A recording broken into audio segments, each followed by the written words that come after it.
भंडारा गोंदिया जिला वासियों के लिए खुश खबर है। अब आपका मनपसंद channel BS crime India news अब आपके केबल नेटवर्क पर, जी हां, अपने केबल नेटवर्क के एशियन चैनल नंबर 50 पर उपलब्ध है। BS क्राइम इंडिया न्यूज पर खेल, राजनीतिक, क्राइम, साहित्य व अन्य खबरें प्रकाशित की जाती है। हमारे साथ जुड़ने के लिए तथा हमारे चैनल में खबरें, विज्ञापन आदि के लिए संपर्क करें 8669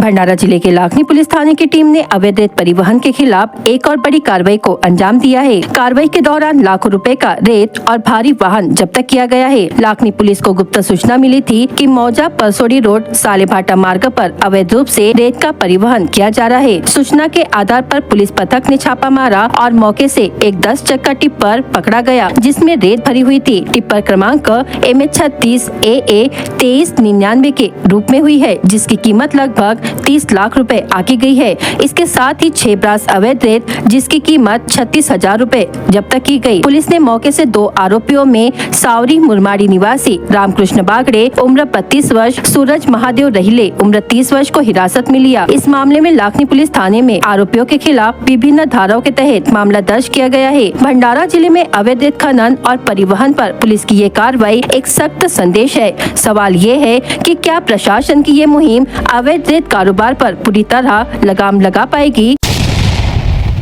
महाराष्ट्र दिवस के उपलक्ष्य में भोंडेकर क्रीड़ा एवं सांस्कृतिक शिक्षण संस्था के पूजा नरसिंह महाविद्यालय में ध्वजारोहण कार्यक्रम का आयोजन किया गया है। कार्यक्रम की शुरुआत संस्थापक स्वर्गीय भोजराज जी भोंडेकर की प्रतिमा पर माल्यार्पण के साथ हुई। इसके पश्चात सुबह 8:45 पर भोंडेकर शिक्षण संस्था के अध्यक्ष एवं विधायक नरेंद्र भोंडेकर के हस्ते ध्वजारोहण संपन्न हुआ। इस अवसर पर संस्था की सचिव डॉक्टर अश्विनी भोंडेकर, उपाध्यक्ष रमेश चावड़े तथा संस्था के अंतर्गत आने वाले BA महाविद्यालय, पूजा नर्सिंग कॉलेज, भोजराज जी भोंडेकर फिजियोथेरेपी महाविद्यालय, BA MS महाविद्यालय एवं पेस अस्पताल के समस्त पदाधिकारी व कर्मचारी उपस्थित थे। कार्यक्रम के दौरान महाराष्ट्र की गौरवशाली इतिहास और संस्कृति को स्मरण करते हुए देशभक्ति और सामाजिक समर्पण की भावना जागृत करने पर बल दिया गया।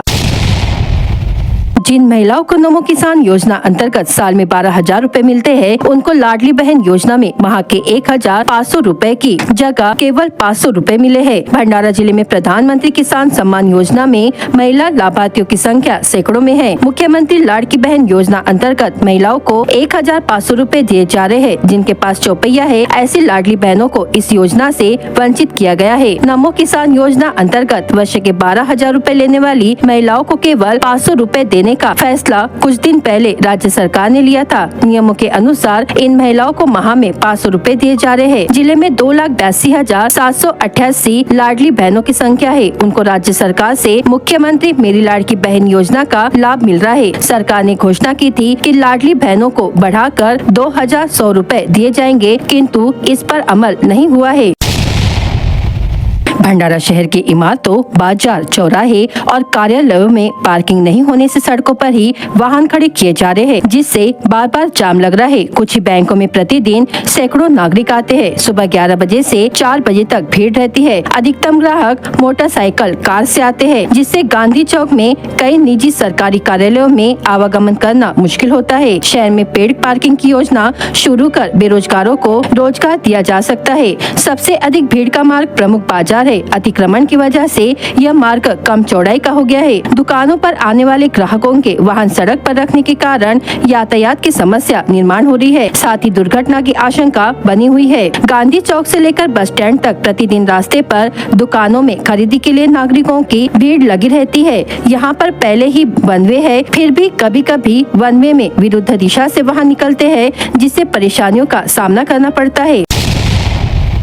तुमसा पुलिस स्टेशन ने गौवंश काटने और उसकी बिक्री करने वाले आरोपी पर कार्रवाई की है। आरोपी का नाम तुमसा निवासी शाजिद बशीर शेख उम्र 22 वर्ष है। उसने बेकायदेशीर तरीके से गौवंश की कत्ल की और उसका मांस बेचा। पुलिस ने आरोपी के पास से कुल 110 किलो गौवंश मांस, 1 लोखंडी सूरी, 1 लोखंडा पाटा, 1 लाकड़ी टिपला और 1 इलेक्ट्रिक वजन काटा जब्त किया, जिनकी कुल कीमत 18,850 रुपए है। पुलिस ने जब्त किए गए गौवंश मांस का 200 ग्राम हिस्सा पशु वैद्यकीय अधिकारी से जांच करवाने के बाद शेष मांस को नष्ट कर दिया ताकि उसका शहर में किसी प्रकार का प्रसार न हो। पुलिस ने यह मांस एक निर्जन स्थान पर दफन कर दिया। कार्रवाई का नेतृत्व पुलिस अधीक्षक नूरुल हसन, अपर पुलिस अधीक्षक ईश्वर कातकड़े के मार्गदर्शन में किया गया और इस मामले की आगे की जांच पुलिस स्टेशन तुमसा द्वारा की जा रही है।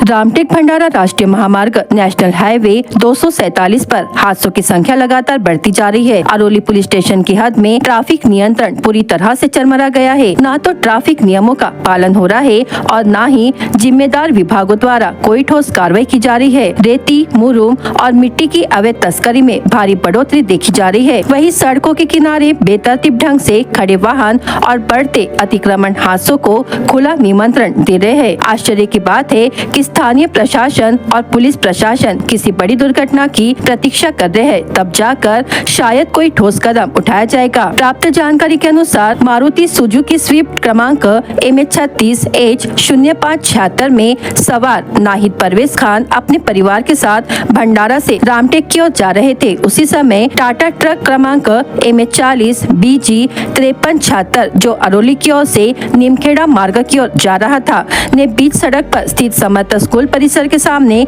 अचानक बिना इंडिकेटर दिए मोड़ लिया। स्विफ्ट कार चालक की सतर्कता के चलते एक बड़ा हादसा टल गया। कार में पूरा परिवार सवार था और यदि सजगता नहीं दिखाई जाती तो जनहानि निश्चित थी। घटना के बाद लगभग आधा घंटा बीत जाने के बावजूद अरोली पुलिस का कोई अता पता नहीं था, जिससे स्थानीय नागरिकों में नाराजगी देखी गई।